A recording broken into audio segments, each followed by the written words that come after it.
면접이 끝난 후 여성의 손목 시계를 본 순간 대기업 회장은 숨이 멎는 듯 했습니다. 28년 전 그가 첫사랑 여인에게 선물했던 바로 그 시계였으니까요. 혹시 어머니가? 떨리는 목소리로 묻는 그의 눈에 눈물이 고였습니다. 신입 비서 수아는 놀란 표정으로 대답합니다. 어머니의 유일한 보물이에요. 소중한 사람에게 받았다고 하셨죠. 순간 회장의 가슴이 무너져 내렸습니다. 그녀가 자신의 딸이라면 그 전에 잠깐 구독과 좋아요 먼저 꼭 눌러주시면 복 받으실 거예요. 정태호 회장은 이른 아침마다 창밖을 내다보는 습관이 있습니다. 58살이 된 지금도 해가 뜨기 전에 일어나 창가에 서서 서울 도심의 풍경을 바라보는 거죠. 고층 빌딩 사이로 비치는 햇살이 그의 주름진 얼굴을 비출 때면 문득 젊은 시절 그가 포기했던 사랑이 떠오르곤 합니다. 이 모든 것을 함께 했더라면 얼마나 좋았을까. 정태호는 한국에서 손꼽히는 대기업 회장입니다. 아무것도 없는 상태에서 시작해 지금은 수만 명의 직원을 거느린 그룹을 일궜어요. 사업에 모든 것을 바친 결과였습니다. 하지만 그의 화려한 성공 뒤에는 아무도 모르는 깊은 상처가 있었죠. 30살 무렵 태호는 우연히 만난 여대생 민지와 사랑에 빠졌습니다. 가난한 대학생이었던 태호는 아르바이트를 하며 민지를 만났고 둘은 곧 깊은 사랑에 빠졌어요.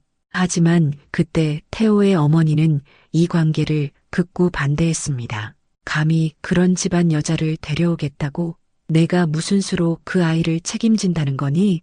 지금 당장 헤어지지 않으면 내가 너를 아들로 생각하지 않겠다. 태호의 어머니는 가문의 체면을 중시하는 완고한 성격이었습니다. 민지의 집안이 평범한 서민 가정이라는 이유로 그녀를 무시했죠.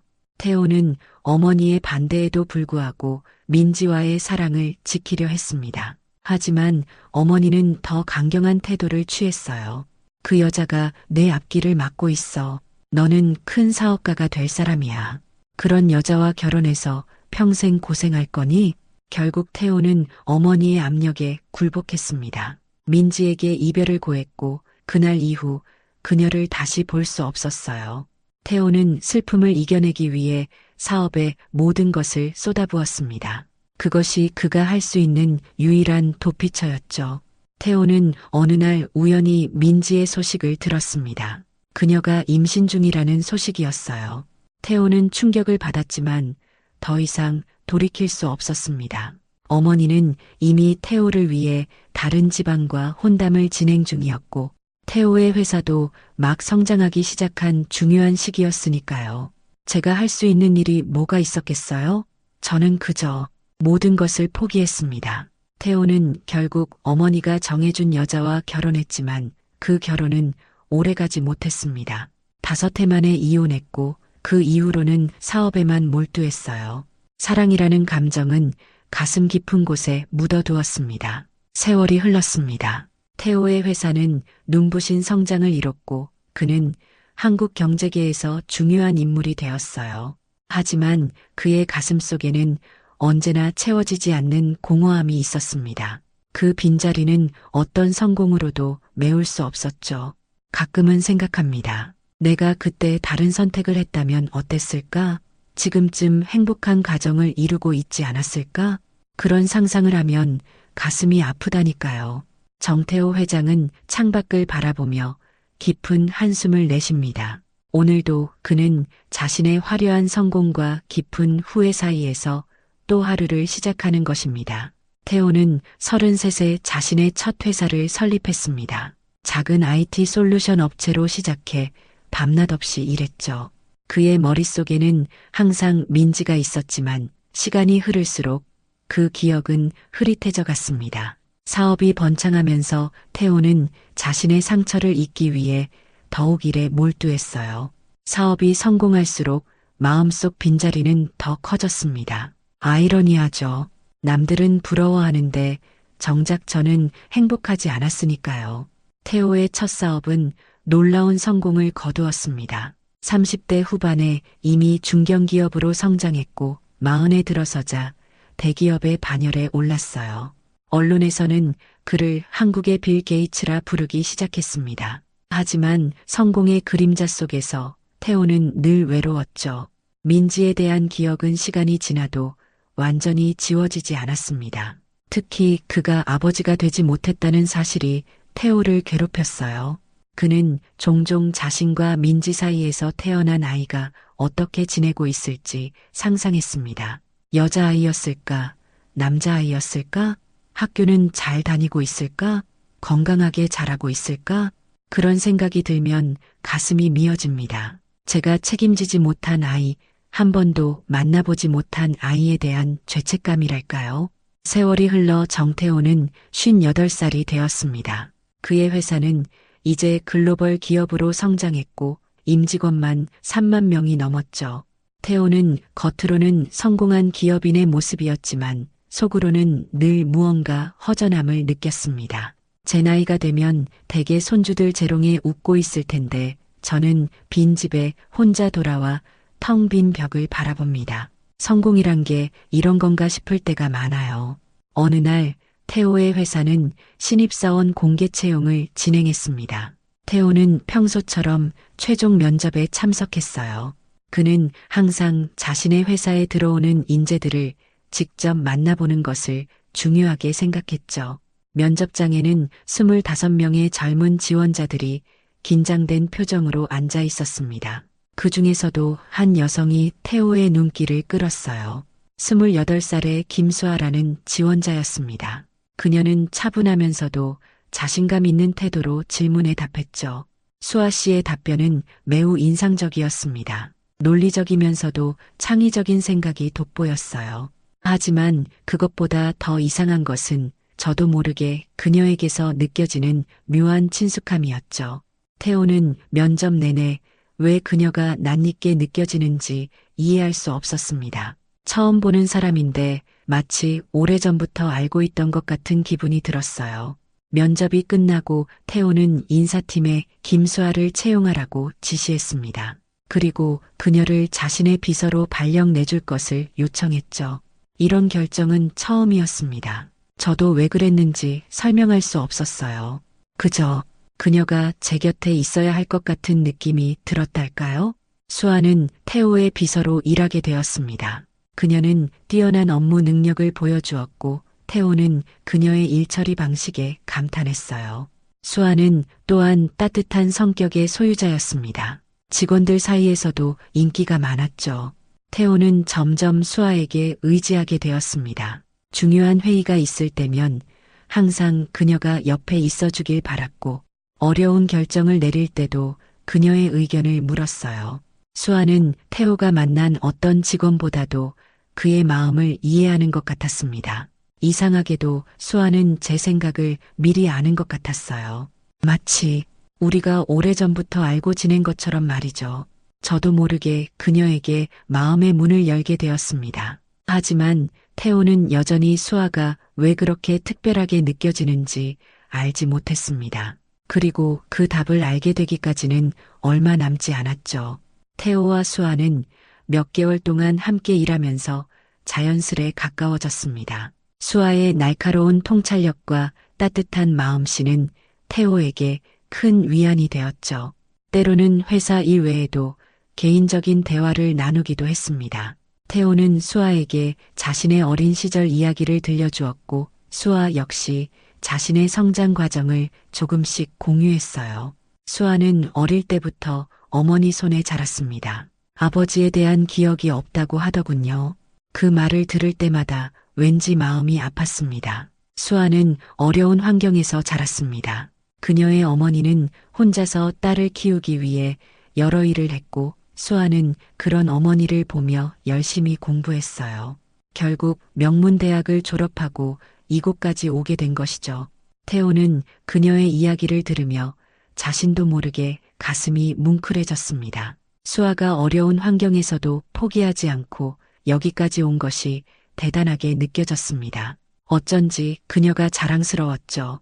이상한 감정이었습니다. 그저 직원일 뿐인데 말이에요. 어느 날 태호의 회사는 중요한 해외 투자자들과의 미팅을 앞두고 있었습니다. 밤늦게까지 준비를 하던 중 태호는 갑자기 수아의 손목에 있는 시계에 눈길이 갔어요. 낡고 오래된 여성용 시계였지만 태호의 시선을 사로잡은 것은 시계의 디자인이었습니다. 그 순간 마치 번개가 내리친 것 같았습니다. 그 시계는 제가 30살 때 민지에게 선물했던 바로 그 시계였어요. 세상에 단 하나뿐인 맞춤 제작 시계였죠.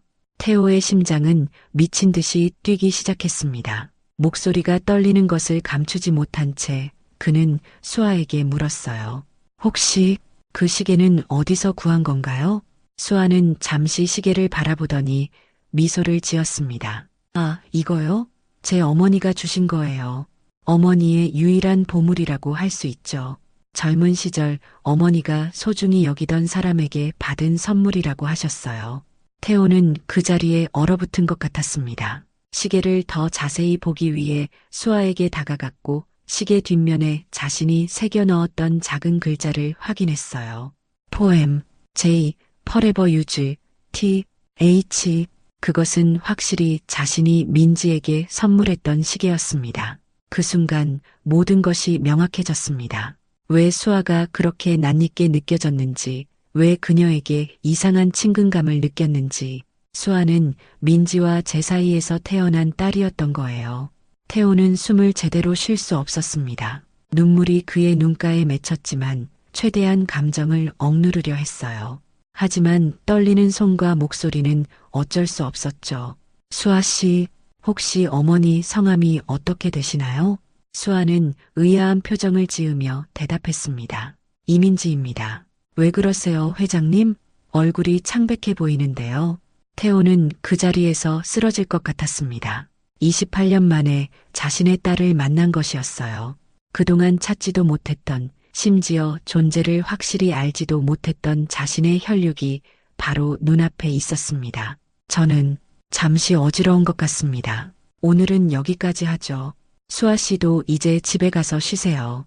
태호는 겨우 이 말을 남기고 자리를 피했습니다. 그의 사무실로 돌아와 문을 닫은 태호는 책상에 앉아 얼굴을 두 손으로 감쌌어요.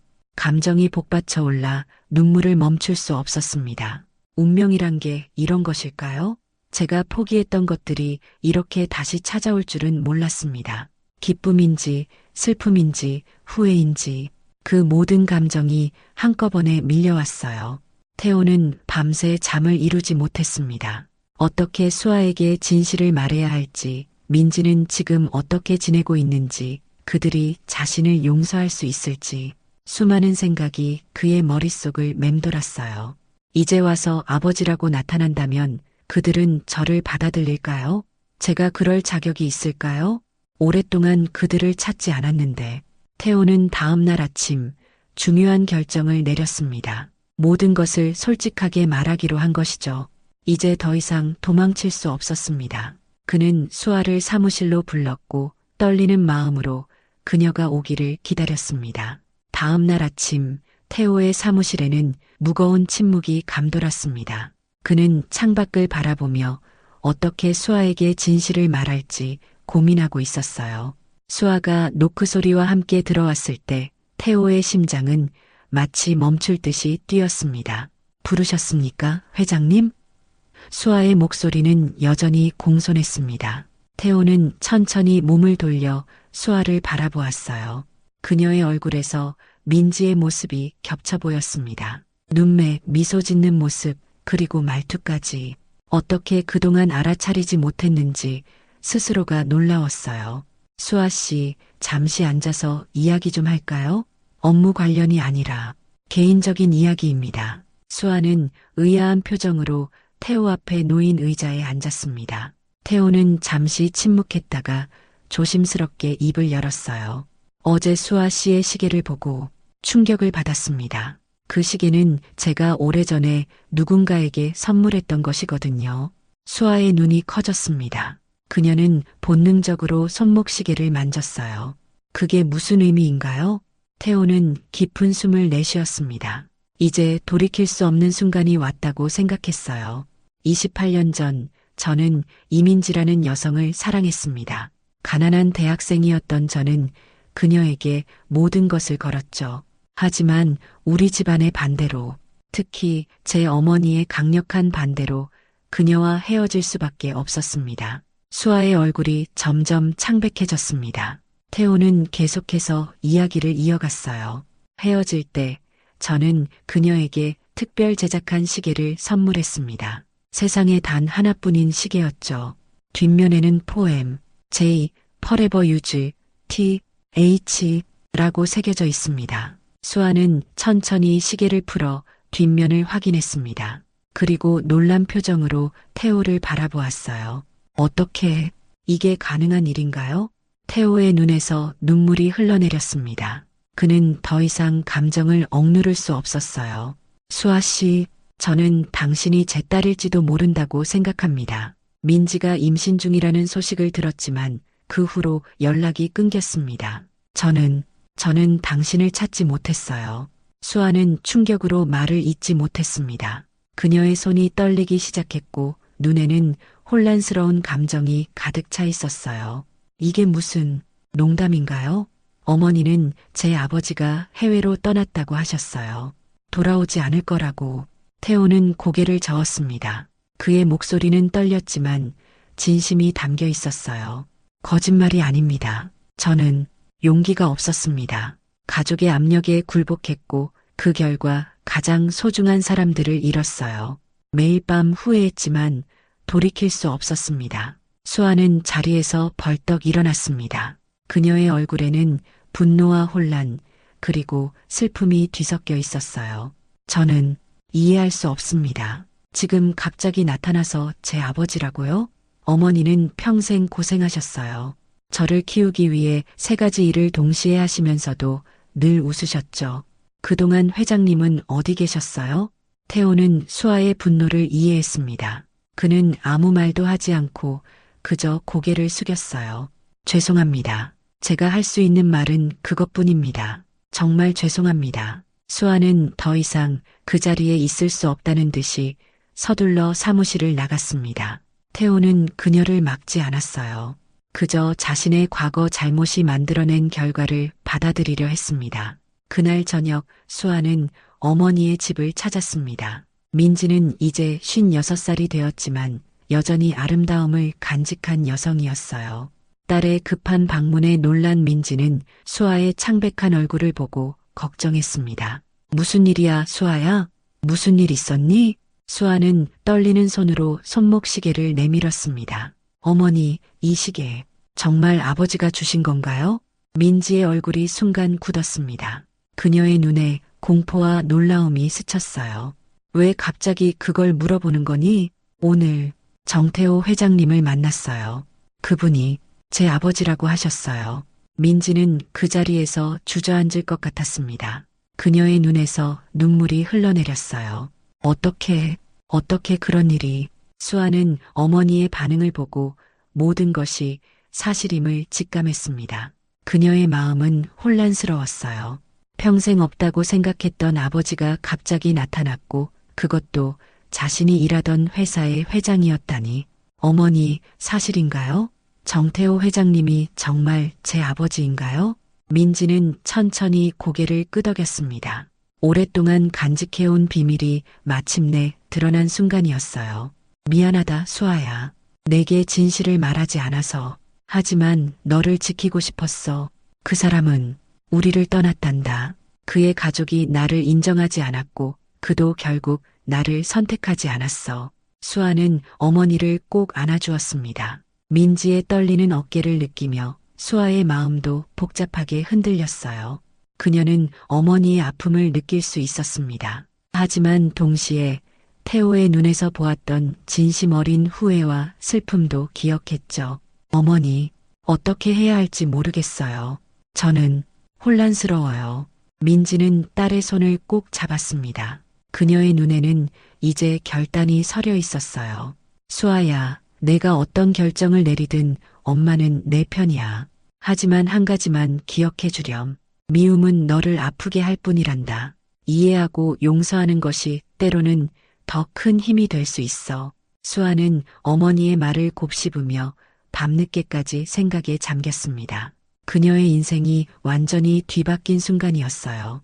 수아는 며칠 동안 회사에 나가지 않았습니다. 마음을 정리할 시간이 필요했던 거죠. 태호는 그녀를 강요하지 않았어요. 단지 짧은 메시지만 보냈습니다. 시간이 필요하다면 충분히 가져도 좋습니다. 언제든 이야기할 준비가 되면 연락 주세요. 수아는 그 메시지를 읽고 또 읽었습니다. 평생 없다고 생각했던 아버지가 갑자기 나타났고 그것도 자신이 존경하던 회사 회장이었다니 현실처럼 느껴지지 않았어요. 일주일이 지난 후 수아는 마침내 결심을 했습니다. 그녀는 태호에게 만나자는 연락을 보냈어요. 그들은 한강이 내려다 보이는 조용한 카페에서 만났습니다. 태호는 이미 자리에 앉아 있었고 수아가 들어오자 긴장한 듯 자리에서 일어났어요. 와주셔서 고맙습니다, 수아 씨. 수아는 천천히 자리에 앉았습니다. 그녀의 표정은 단단했지만 눈빛에는 혼란이 여전히 남아 있었어요. 제가 왜 회사에 지원했는지 아세요? 어머니가 저에게 늘 하시던 말씀이 있었어요. 세상에서 가장 훌륭한 기업인은 정태호 회장이라고요. 어머니는 회장님을 미워하는 것 같진 않았어요. 오히려 존경하는 것 같았습니다. 태호의 눈이 커졌습니다. 민지가 자신을 그렇게 생각했다니 믿기 어려웠어요. 정말인가요? 민지 씨가 그렇게 말했다고요? 수아는 고개를 끄덕였습니다. 그녀의 목소리에는 이제 덜 날카로운 기색이 있었어요. 어머니는 회장님에 대해 많은 이야기를 해주셨어요. 젊은 시절의 회장님이 얼마나 열정적이고 꿈이 컸는지, 그리고 가족의 반대로 어쩔 수 없이 헤어졌다고요. 어머니는 회장님을 원망하지 않았습니다. 그 사람에게도 그의 삶이 있었다고 하셨어요. 태호의 눈에 눈물이 고였습니다. 민지가 그토록 이해심이 깊었다니 그는 더욱 자신이 그녀를 포기한 것을 후회했어요. 민지 씨는 정말 대단한 사람이군요. 제가 그녀에게 해준 것이 없는데. 수아는 잠시 침묵했다가 이어 말했습니다. 어머니는 제게 당신 이야기를 해주셨지만 당신이 제 아버지라는 말은 하지 않으셨어요. 저는 항상 제 아버지가 해외에 계신다고만 알고 있었습니다. 그런데 어제 어머니께 모든 진실을 들었어요. 태호는 숨을 깊이 들이마셨습니다. 그가 기다리던 순간이었어요. 어머니는 당신이 아버지라는 사실을 인정하셨습니다. 처음엔 충격이었어요. 하지만 생각해보니 많은 것들이 이해가 됐습니다. 제가 왜 경영학에 관심이 있었는지, 왜 기술에 재능이 있었는지, 그리고 왜 회장님이 처음 만났을 때부터 낯익게 느껴졌는지도요. 태호는 가슴이 미어질 듯 했습니다. 그는 딸의 성장 과정을 모두 놓쳤어요. 첫걸음, 첫말, 첫 학교 입학, 그 모든 소중한 순간들을 영원히 돌이킬 수 없다는 사실이 그를 괴롭혔습니다. 수아 씨, 아니, 뭐라고 불러야 할지 모르겠네요. 저는 당신에게 아버지라고 불릴 자격이 없다는 것을 알고 있습니다. 하지만 알아주었으면 합니다. 제가 당신과 민지 씨를 찾지 않은 것은 용기가 없어서였어요. 그리고 그것은 제 인생에서 가장 큰 실수였습니다. 수아의 표정이 조금 누그러졌습니다. 그녀는 태호의 진심을 느낄 수 있었어요. 회장님, 아니, 어떻게 불러야 할지 저도 모르겠네요. 저는 아직 이 상황을 완전히 받아들이기 어렵습니다. 하지만 어머니가 말씀하신 것처럼 미움은 저를 아프게 할 뿐이라는 걸 알아요. 시간이 필요합니다. 태호는 이해한다는 듯 고개를 끄덕였습니다. 그의 눈에는 희망의 빛이 어렸어요. 물론입니다. 당신이 원하는 만큼 시간을 드리겠습니다. 그리고 혹시 괜찮다면 민지 씨도 만나고 싶습니다. 오해를 풀고 싶어요. 수아는 잠시 생각하더니 대답했습니다. 어머니도 회장님을 만나고 싶어 하실 거예요. 어머니는 늘 그 사람이 잘 지내고 있을까? 라고 물으셨으니까요. 그날 이후 수아는 조금씩 태호에게 마음을 열기 시작했습니다. 그녀는 회사로 복귀했고 태호와 함께 일하면서 그를 새로운 시각으로 바라보기 시작했어요. 태호의 결단력과 리더십, 그리고 직원들을 대하는 따뜻한 태도에서 수아는 자신이 닮은 점들을 발견했습니다. 한 달 후 수아는 태호와 민지의 만남을 주선했습니다. 28년 만의 재회였어요. 민지는 여전히 아름다웠고 태호는 그녀를 보자마자 젊은 시절의 모든 감정이 되살아나는 것을 느꼈습니다. 오랜만이에요, 태호 씨. 민지의 목소리는 여전히 부드러웠습니다. 민지 씨, 정말 죄송합니다. 모든 것에 대해서. 태호의 목소리는 떨렸습니다. 민지는 미소를 지었습니다. 그녀의 눈에는 오랜 세월의 지혜가 담겨 있었어요. 이미 지나간 일이에요. 우리 모두 각자의 길을 걸어왔고 이제는 수아를 위해 함께 할 수 있으면 좋겠어요. 그날 저녁 세 사람은 함께 식사를 했습니다. 어색함도 있었지만 서로에 대한 이해와 용서의 마음이 그들을 연결했어요. 태호는 자신이 놓친 수아의 성장 과정에 대해 듣고 싶어 했고 민지와 수아는 기꺼이 그 이야기를 들려주었습니다. 수아가 5살 때 갑자기 아빠는 어디 있어요? 라고 물었어요. 그때 정말 마음이 아팠죠. 민지가 말했습니다. 태호의 눈에 눈물이 맺혔습니다. 그는 그 순간을 상상하며 가슴이 찢어지는 듯한 아픔을 느꼈어요. 그때 있었어야 했는데 정말 미안합니다. 수아는 태호의 손을 가만히 잡았습니다. 그것은 작은 위로의 제스처였지만 태호에게는 세상의 모든 것보다 값진 순간이었어요. 이제라도 알게 되어 다행입니다. 가을이 깊어가던 어느 날 태호는 회사 옥상에서 수아와 함께 석양을 바라보고 있었습니다. 지난 3개월 동안 그들의 관계는 조금씩 깊어졌어요. 처음의 어색함과 거리감은 이제 따뜻한 이해와 존중으로 바뀌어 있었습니다. 어머니가 말씀하시길 회장님, 아니, 아버님께서 젊은 시절에도 이렇게 해질 무렵 하늘을 보는 것을 좋아하셨다고 하더군요. 수아의 말투에서 예전의 경직된 느낌은 사라져 있었습니다. 태호는 미소를 지었습니다. 민지가 그런 작은 습관까지 기억하고 있다는 사실이 그를 감동시켰어요.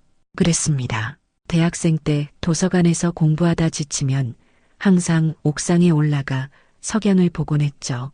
민지와 함께했던 때도 많았고요. 수아는 아버지의 옆모습을 바라보았습니다. 처음 그를 아버지로 받아들이기로 했을 때는 많은 갈등이 있었어요. 하지만 시간이 지날수록 그의 진심과 후회, 그리고 자신과 어머니에 대한 깊은 애정을 느낄 수 있었습니다. 아버님 혹시 지금도 어머니를 사랑하시나요? 태호는 잠시 생각에 잠겼습니다. 그의 눈에는 깊은 감정이 어려 있었어요. 사랑은 변하는 것이 아닌 것 같습니다. 형태가 달라질 뿐이죠. 민지는 제 인생에서 가장 소중한 사람 중 한 명입니다.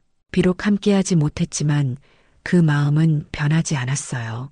수아는 고개를 끄덕였습니다. 그녀도 어머니의 눈빛에서 비슷한 감정을 보았기 때문이었죠. 두 사람은 서로를 원망하지 않았습니다. 단지 운명이 그들을 갈라놓았을 뿐이었어요. 다음 주 어머니 생신에 아버님도 함께하면 어떨까요? 작은 모임이지만 어머니가 기뻐하실 것 같아요. 태호의 얼굴이 밝아졌습니다. 그는 기쁜 마음으로 고개를 끄덕였어요. 그럴까요? 정말 영광일 것 같습니다. 민지의 생일날 태호는 오랜만에 긴장된 마음으로 약속 장소에 나갔습니다. 그는 정성껏 꽃다발을 준비했고 특별한 선물도 마련했어요. 작은 레스토랑의 예약석에 도착했을 때 민지와 수아가 이미 와 있었습니다. 생일 축하합니다, 민지 씨. 태호는 조심스럽게 꽃다발을 건넸습니다. 민지는 미소를 지으며 꽃을 받았습니다. 그녀의 눈에는 감사의 마음이 담겨 있었어요. 고마워요, 태호 씨. 이렇게 함께 해주셔서 기쁩니다. 식사가 시작되고 세 사람은 자연스럽게 대화를 나누었습니다. 태호는 민지가 좋아하던 음식들을 아직도 기억하고 있었고 민지는 태호의 작은 습관들을 놀라울 정도로 기억하고 있었어요. 수아는 두 사람을 번갈아 보며 미소를 지었습니다. 어머니, 아버님, 이상하게 들릴지 모르지만 우리 셋이 이렇게 함께 있으니 정말 가족 같은 느낌이 듭니다. 민지와 태호는 서로를 바라보았습니다. 그들의 눈에는 복잡한 감정이 어려 있었어요. 이루지 못한 꿈, 잃어버린 시간, 하지만 동시에 새롭게 시작될 미래에 대한 희망도 있었습니다. 우리는 가족이에요. 민지가 부드럽게 말했습니다. 비록 전통적인 형태는 아니지만 우리는 서로에게 소중한 사람들이니까요. 태호는 울컥하는 감정을 느꼈습니다. 그는 용기를 내어 민지와 수아의 손을 잡았어요.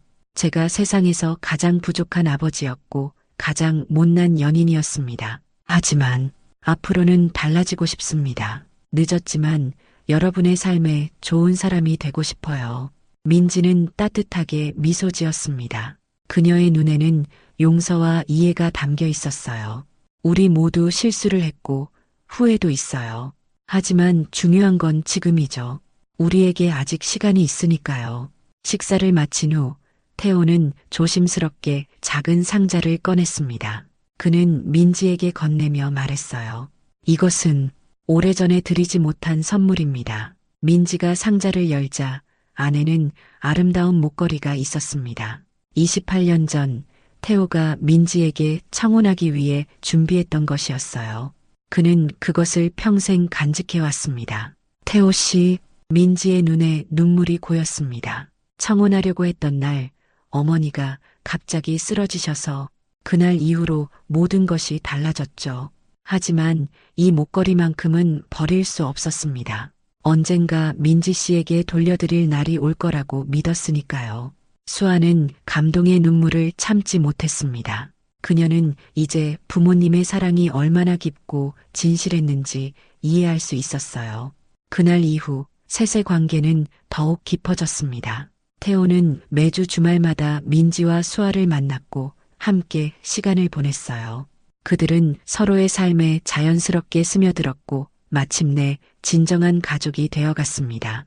1년이 지난 후 태호는 큰 결심을 했습니다. 그는 은퇴를 선언하고 회사 경영을 전문 경영인에게 맡기기로 했어요. 수아는 그의 결정에 놀랐습니다. 아버지, 정말 은퇴하실 건가요? 회사는 아버지의 전부였잖아요. 태호는 미소를 지었습니다. 그의 눈에는 평화로운 빛이 어려 있었어요. 이제는 다른 우선순위가 생겼습니다. 오랫동안 놓쳐버린 시간들, 이제라도 소중한 사람들과 함께하고 싶어요. 민지와 태호는 서로를 다시 사랑하게 되었습니다. 그들은 늦은 나이에 새로운 시작을 했고 수아는 그들의 가장 든든한 지지자가 되었어요. 태호는 자신의 재산 중 상당 부분을 사회에 환원했고 특히 한부모 가정을 지원하는 재단을 설립했습니다. 인생은 참 신비롭습니다. 태호가 가족여행 중 바다를 바라보며 말했습니다. 우리가 가장 소중하게 생각해야 할 것들을 깨닫기까지 이렇게 오랜 시간이 걸렸네요. 민지는 그의 손을 꼭 잡았습니다. 그녀의 눈에는 행복한 눈물이 맺혀 있었어요. 하지만 결국 우리는 서로를 찾았어요. 그것이 중요하죠. 수아는 부모님을 바라보며 미소 지었습니다. 그녀는 이제 자신의 뿌리를 알게 되었고 그것이 그녀에게 큰 힘이 되었어요. 우리 모두에게 두 번째 기회가 주어진 거예요. 우리 함께 소중히 간직해요. 그렇게 태호, 민지, 그리고 수아는 새로운 가족으로서의 삶을 시작했습니다. 그들의 이야기는 사람들에게 희망을 전해주었죠. 아무리 어두운 과거라도 진심 어린 용서와 사랑이 있다면 새로운 시작은 언제나 가능하다는 것을, 인생의 봄은 언제든 다시 찾아올 수 있다는 것을 말입니다. 오늘의 마음의 등대 어떻게 들으셨나요? 오늘도 귀한 시간 내어주시고 끝까지 시청해주신 구독자 여러분, 진심으로 감사드립니다. 그리고 사랑합니다.